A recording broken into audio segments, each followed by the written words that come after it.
আসসালামাইকুম। আপনাদের মাঝে নতুন ভিডিও নিয়ে হাজির হয়েছি।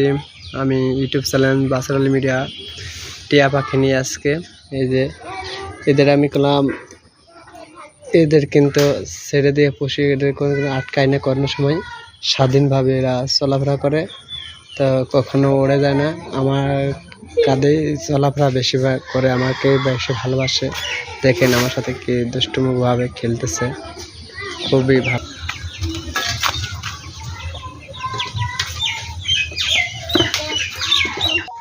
এই যে শালিক পাখি দেখছেন, সব পাখি আমি ছেড়ে দিয়ে পুষি, এখন ওরা স্বাধীন চলাফেরা করে, এদের কোনো আটকানো হয় না। এটা হচ্ছে টিয়া পাখি, দুই গাড়ে সবসময় আমার কাছে থাকে, সব রকমই খাবার দেয়। আমরা যেগুলো খাবার খাই, কিন্তু আমার পাখি দুটাও সেইভাবেই একই খাবার খায়, কোনো সমস্যা নেই।